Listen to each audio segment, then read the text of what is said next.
When I was asked to come and talk to you guys, they asked that I talk about personal experience with innovation that had changed the way that I see what I do. Most of the time I consult to technology companies, or I consult about technology to companies, and thought I had a pretty good handle on things until I was asked to explain something personal. So I thought I'd talk about something that happened to me accidentally, in which I went from being an unpublished first-time author of a sci-fi novel to getting an international book deal. So since this actually worked out, based on the principles I'm going to talk to you about, I figured I'd walk you through the process so you all can do it yourselves. So the first step, obviously, is write the book. The point here, I'm not going to go into too much detail about that part of it. The important part here is that when I wrote my novel, I wrote it for myself. I knew that writing a sci-fi novel was not a particularly good way to make a lot of money. Probably wasn't going to be really big right off the bat. So when I sat down to do some writing, I carved out a chunk of time for myself to do something that I really cared about. And that passion and that motivation allowed me to take certain risks that I don't think that you would on something that you're just doing for the cash. Risks like giving it away. When I got done writing this novel, I came back to New York City and sat down and went over the manuscript and edited it several times. And then I submitted it to several different places. And fairly predictably, I heard nothing. So I contacted a friend of mine, Neil Stevenson, who I was privileged to know during my time in Seattle, and I said, hey, can you give me some advice? And his advice was, hey, you've edited the book, and you've submitted the book, and you've heard nothing. Let it go. It's time to move on. So I ignored that advice for 3 years, and at the end of that time, I realized I still had a manuscript just sitting on my hard drive doing nothing, and that's not what I had written it for. It was something I cared about. So around that time, I ran into something called a Creative Commons license. And Creative Commons license is like copyright. It's also known as copyleft. It allows you to waive many of the rights of copyright and just basically give them up. So the model that I used allowed me to give anyone the right to rewrite the novel, freely distribute the novel. They could change all the characters to squirrels and make it into a musical. They could do anything that they wanted with it as long as they didn't profit from it. So I kept the commercial rights. And I thought, well, that's very clever. This is going to get people's attention. So I did that, released under a Creative Commons license, put it up on my site, and I got 12 downloads. 6 of them were from my family, and the other 6 were from Google's robots. So thanks, Google. So that kind of bummed me out. So the next step I kind of went home and got bummed about that. And so I started playing with this new toy that I had that I was excited about, my iPhone. And about that time, someone had hacked the iPhone. And so I immediately went and voided my warranty as heavily as possible by installing all kinds of illicit software on my iPhone. And one of the packages was an ebook reader. And I live in New York, spent a lot of time on the subways. And I thought, well, this is great. This is going to be the height of geekitude. I'll be able to sit on the subway and read all kinds of novels off my iPhone. This is fantastic. So I installed the ebook reader. And then I went to install all the novels, and I found that they had one. And it was Tarzan. And so I'm sitting there with my 6 laptops and my cables everywhere, and I'm thinking, the target demographic for Tarzan may not fit the kind of guy that's going to hack their iPhone, void the warranty, and put illegal software on it. But I was that guy, and I wrote a book, so I went and contacted the guy who had released the ebook reader, and I said, hey, I've got this book, it's under Creative Commons, blah, blah, blah, blah. And he said, oh, yeah, sure, send it over, no problem. And he put it up, and I got 12,000 downloads. And fan mail. And edits. And suggestions for formatting changes, and story arc changes, and comments on the characters, and reviews, and all manners of things that I never would have dreamed when I'd written this book, basically for myself, that anyone would care about. And I still get fan mail. I got fan mail yesterday, which is really nice.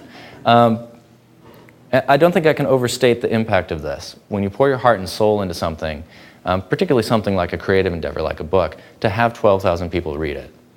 So that was pretty cool. So I did what most guys would do when they have an experience like this. I called my mom, right? Talked to my folks, and I said, well, hey, look, all these people are downloading my book. What do you guys think about it? And there was an awkward silence. And my mom confessed that they had not read the book.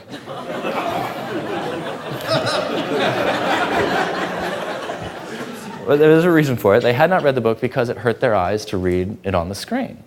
Well, my folks have always been tremendously supportive of all my crazy adventures, of which there were many, and I figured I owed it to them to try and get a paper copy.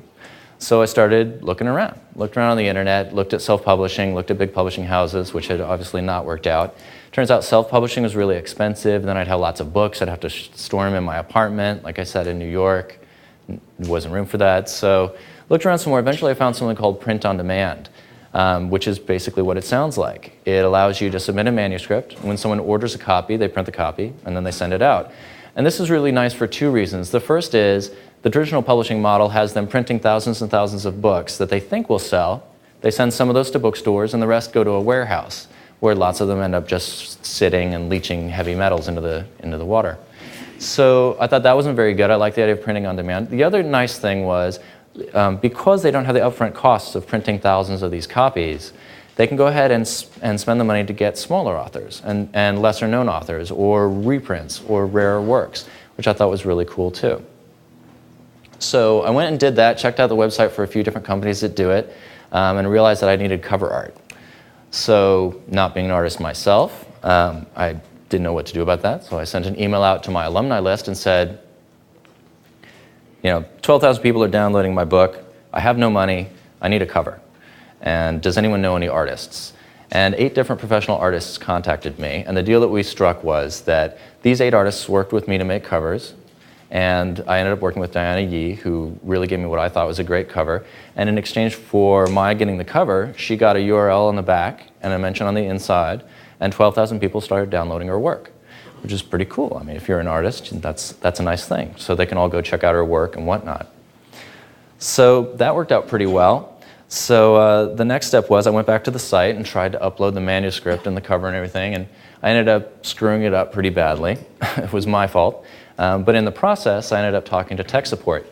And the guy in tech support was really nice, and he helped me solve the problem. But along the way, I ended up yammering on at him about how I had got these 12,000 downloads, and this cool person gave me a cover, and was this neat, da-da-da. And he was very patient with me.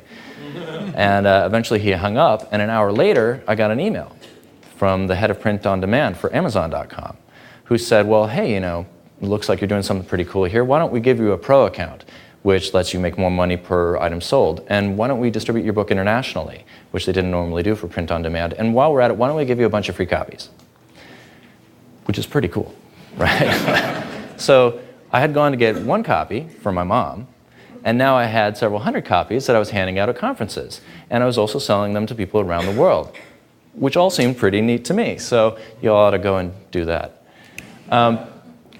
What's interesting about it in terms of innovation, though, is I see it as an intersection of 2 main principles. And since this has happened, I've been doing this more and more with the companies I talk about. They often ask if these new models work, crowdsourcing, distribution, new licensing, and whatnot. And clearly it did for me. But the larger principles that drive it are, the first one is Robert Metcalfe's law, which basically says the more people in a network, the more valuable the network.